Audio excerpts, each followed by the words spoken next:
Hello and welcome back to the David67 Celtic News YouTube channel. Today's video going to be a little review of Celtic's very dominant 3-0 win over St Mirren yesterday. Puts us 4 points clear. So going to have a wee chat about who played well, who didn't play so well, some of the tactics, chat about the goals. And where that puts us, and the next 5-6 weeks ahead of us, where we hopefully should push on and win the double. Before we crack on with the video, please do, if you are new to the channel, do click that subscribe button, get the subscriber numbers pushing past 460 towards my new target of 500. Also, if you do like the video, please do click that like button. It does help with all the YouTube analytics, gets more people getting a chance to see the channel, and a slightly different style of video and content and additional things on the channel. Do feel free to pop your comments into the comment section. Please keep things pleasant, polite, constructive. Do remember there are one or two new laws in Scotland regarding the kind of words and comments and opinions you can put into comment sections in these sorts of public forums. And also, if you haven't already, please do vote in the Q&A section for Player of the Year for the Celtic FC and also the Celtic FC women's side as well. There's been lots of votes in both polls, and we're keeping the polls open until May the 12th, which is the day of the official Player of the Year ceremony in Glasgow. So, Celtic won 3-0 yesterday against St Mirren. One or two stats for the game. Celtic possession 73-27. We had 18 shots to St Mirren's 2, 9 shots on target by Celtic, no shots on target by St Mirren. And one of the interesting stats was St Mirren had no shots on goal and no shots on target at all in the second half. So clearly a very dominant, controlling midfield and defensive performance in the second half. Celtic dominated the corners 11-1, and overall Celtic had an absolutely astonishing second half performance, completely took control of the game and won 3-0 and could easily have added another goal or two, as was so dominant their performance in the second half. Just a few wee bits before we move on to talk more about the actual goals and performances. Celtics lined up with Mike Nawrocki replacing Liam Scales in defence. Happily, Stephen Welsh was kept on the bench, although he did come on for the last half hour or so. Tomoki Iwata was preferred at number 6 rather than Callum McGregor, although McGregor did come on for the last 20 minutes. Kuhn lined up on the right wing and Yang on the left wing, with Palma and Forrest both coming off the bench later in the game. And Kyogo Furuhashi was preferred rather than Adam Ida in central attack, although again Ida came on for the last 20 minutes or so. So all around Celtic got, I think, their best defensive partnership of Hart, Johnston, Taylor, Nawrocki and CCV. We got game time into the legs of Lewis Palma and Callum McGregor, both of whom I think are going to be very important in the last 5-6 weeks of the season, as it does look like, unfortunately, Dyson Maeda is out for the rest of the season. Hasn't officially been announced, but additional comments by both Dyson Maeda and Brendan Rodgers in social media and in interviews of Rodgers does suggest that Maeda is definitely out for the remainder of the season, but should be fully fit for the start of the 24-25 season and the full pre-season that precedes that. Celtic scored 3 goals, goal by Rio Hatate in 50 minutes. Kyogo scored the second in the 60th minute, and Adam Ida added the third in the 86th minute, with 2 of the assists going to Alistair Johnston, and the assist for the final goal being shared by James Forrest and Luis Palma and Matt O'Reilly, as all 3 were heavily involved in setting up Adam Ida's third goal. And just going to now pop in edited highlights of those 3 goals, taken from BBC footage but re-edited into my own format, along with the copyright disclaimers.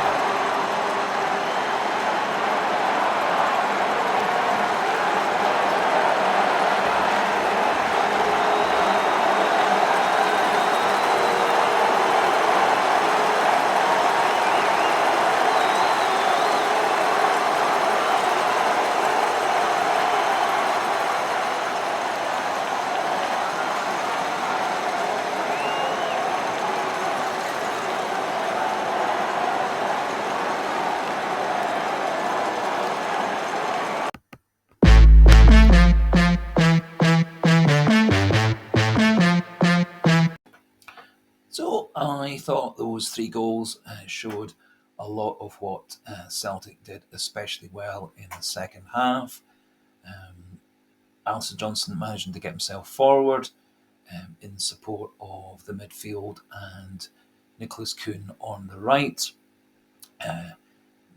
Alistair Johnston winning the ball back wide on the right, cutting in a lovely pass to Rio Hatate, who got himself into some space on the edge of the box, and wonderful first touch, and then shooting straight into the top corner, completely unsavable shot by one of Celtic's best 3 players on the day, and it was a combination of Alistair Johnston and Rio Hatate, who I would have given on second half performance 9 out of 10, who set up that first goal. Kyogo had soon after got himself again clear in the box. However, his header missed the far post. However, it seemed to be a practice for the second goal. Alistair Johnston, really wonderful ball in from off the right wing. Kyogo managing to lose his marker with a very clever feigning of movement in, and then running behind the defender, get into space, and then beautiful header past Hemmings in the St Mirren goal, and then third goal, Adam Ida working very, very hard, as he did for the whole 20 minutes or so that he was on the pitch, winning the ball back in the St Mirren defensive third. James Forrest pick up the ball, lovely ball across the box, Lewis Palma cutting in off the left wing, lovely drag back pass to Matt O'Reilly, possibly a slightly weak shot by Matt O'Reilly, however rebounded up, and Adam Ida very calmly nodded the ball into the net for a third goal. As I said, I thought that Celtic could easily have added another goal or 2, which would have helped boost our goal difference, but our goal difference currently is already 4 better than Rangers, and so probably another goal or 2 wouldn't have done any harm, but I think we can be happy with the 3-0 win. Obviously, first half performance was more disappointing. It looked like St Mirren's ultra-defensive tactics were frustrating Celtic. Celtic couldn't really get that final pass into the box or final ball in from out wide. They weren't really shooting from outside the box, which is often a way of beating those sort of deep pressing defences. We only had one shot at goal in the whole first half, no shots on goal. By the same token, St Mirren hadn't really looked that dangerous. A bit of a scramble in the box, the ball going out for a by kick, and late in the first half, St Mirren player Doug getting free into the defence, but he ballooned his shot miles over the bar. So really, St Mirren no threat at all in the first half, and in the second half, as I said, they had no shots on goal, no shots on target, and the defence completely blanked them out, and the midfield also worked very hard to prevent the ball getting forward. Also a factor, apparently, according to Alistair Johnston in his post-match interview, was that the wind in the first half was against Celtic, making it very difficult to control the ball, very difficult to pass the ball, and very difficult to judge passes into the wind. Sometimes the ball was being held up, sometimes it was being swerved away to the side, and so Celtic did struggle in that first half against the wind. However, they seemed to adapt, come out fresh at the start of the second half, maybe a Brendan Rodgers hairdryer style halftime team talk. Maybe the senior players getting together and deciding amongst themselves, both of which are entirely possible. Either way, Celtic came out at the start of the second half looking much more dominant, much more attacking, a lot more pace. I thought at times Nicholas Kuhn and Yang both had good contributions. I thought Nicholas Kuhn especially was very good at tracking back, winning the ball back off the St Mirren defenders and midfielders to restart the attack. Neither really were terribly dangerous in the final third. Neither really set up terribly many goals. Yang did have a good chance to put in Celtic's second, but fluffed his shot. And I did actually think that Celtic looked more dangerous once Luis Palma came in down the left. He had a very good shot that was well saved by Hemmings in the goal. And of course, he was involved in the third goal. I thought James Forrest actually looked the second best of our wide players, all things considered. Played with a lot of energy, a lot of creativity, and he too was involved in that third goal. And there is maybe an argument for having Palma and Forrest as our starting two for the next game against Aberdeen in the Cup semi-final. Whether James Forrest can play that way for a full 70 minutes or even 90 minutes is less certain, but I think there is an argument to start Forrest instead of Kuhn on the right and Luis Palma instead of Yang on the left in the Cup semi-final, and then taking it from there for the rest of the season in the final post-split league fixtures. Thought in defence, both Greg Taylor and Cameron Carter-Vickers looked good, especially Carter-Vickers, quite a dominant performance, taking control of things. Mike Nawrocki, after a slightly nervy start, settled down well, and I thought the two worked well together as a partnership. Nawrocki came off after 64 minutes. I think that was simply precaution given the fact Nawrocki's not played much recently. And then Stephen Welsh came on. Happily, Stephen Welsh had nothing much to do for the 30 minutes he was on the pitch, which, in my view, is a blessing because I don't have terribly much confidence in Stephen Welsh as a defender at the top level. Alistair Johnston, for me, was one of the two men in the match, along with Rio Hatate. Johnston looked very good in defence, got himself forward and was involved in two of the three goals. It was good to see him back to close to best performances. In midfield, I think Rio Hatate and Matt O'Reilly both played very well, both getting forward, both working hard in midfield. And would have had Matt O'Reilly as my third best player on the day. Tomoki Iwata did all the quiet things that he's best at, nicely linking play, mopping things up, recycling the ball, and doing a lot of things that don't get really noticed, which is often the reason his ratings on the various different rating sites tends to be down in the 60s and low 7s. And I thought it was a pretty typical, quiet but efficient performance by Tomoki Iwata. We've already talked about the two wingers, some nice touches. I was impressed actually with Nicholas Kuhn's tracking back. Up front, Kyogo Furuhashi, very quiet in the first half, however, second half, good chance with his first header that he missed at the far post, and also, however, really clever play to get himself free to score the second goal. Adam Ida, I was very impressed with when he came on, worked very hard, doing the kind of things that he's best at, showed quite a lot of pace, a lot of strength, a lot of determination, and I think he is actually a very useful player for our squad. And more I watch him this season, the keener I am for him to come to Celtic next season, probably as striker number 3, which of course may well be forcing O out on loan or away on transfer. Either way, I think Ida more is becoming a player Celtic could very much do with next year. Asking fee said to be around 5 million, although I did see in the press and on a couple of internet sites that maybe 8 million might be what Norwich are looking for, and that does appear to be dependent on whether they get promoted or have another season in the English Championship.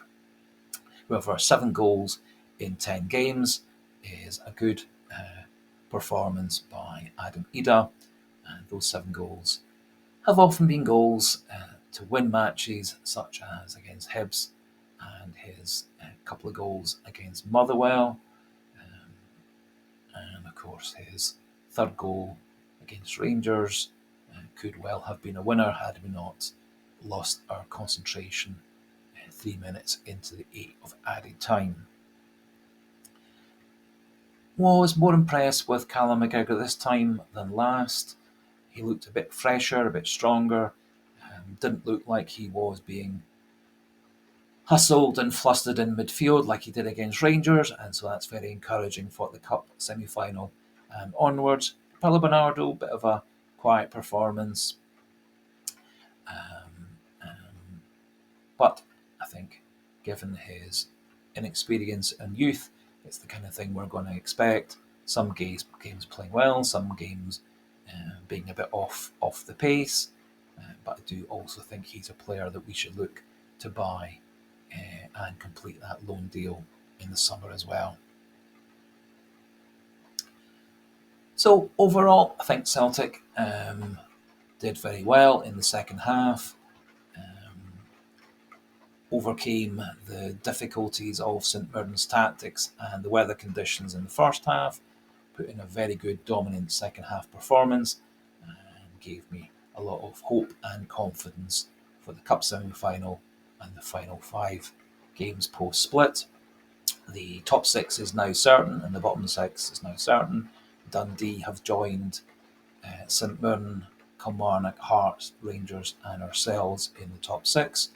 We will have 3 home games and 2 away games, and we know that one of the home games is going to be against Rangers. The date for that is still yet to be fixed, but hopefully over the next day or two the league should release the dates and the fixtures and how those 5 fixtures are going to pan out. I think it's quite likely we're going to be going again to play on the Dundee pitch, which hopefully in a few weeks' time will be better than it is currently. Rangers are set to play Ross County later this morning in Dingwall, and then are set to play against Dundee on Wednesday in the twice rearranged fixture. And there may well be a possibility that Dundee Rangers match gets moved, as I said previously, to Perth or Paisley. Hopefully it doesn't get moved to Ibrox, although one possibility would be swapping the Dundee Rangers match, which should have been at Dens Park, this time to Ibrox, and then the post-split fixture between Dundee and Rangers gets moved back to Dens Park to equalise things. I don't know whether that's within the rules, um, but it does actually solve a couple of problems potentially, as it would give a couple more weeks for Dundee to get their pitch regrassed and better as a playing pitch. Brendan Rodgers was quite positive in his post-match press conferences and interviews, kind of talking about when the going gets tough, the tough get going. And he said lots of positive things about the players, about the crowd, about the fans, and about the club. And that was all encouraging. So that just about finishes things off for this post-match review. As I said earlier on, if you are new to the channel and you enjoyed this video and you've enjoyed the other content available on the channel, please do click that subscribe button. I think that's pushing towards 500. And do think about clicking that like button if you've liked the video. And as I said earlier on, do pop your pleasant, polite, constructive, informative comments into the comment section for a wee bit of a discussion debate on the channel. Just a wee update on the women's team. They're playing Partick Thistle this afternoon on BBC Alba. Turns out the game's actually going to be a 5:10 kickoff rather than the usual 4:10 kickoff. This appears to be because Sky Sports are covering the Rangers Glasgow City women's match at 3 o'clock, and so the Celtic match has been pushed back an hour to 5:10, which does make things easier for watching that game. We'll be doing another video tomorrow for the main team and also a post-match review for the women's team tomorrow morning as well. So thanks for watching, thanks for listening, chat again tomorrow, goodbye and hail, hail.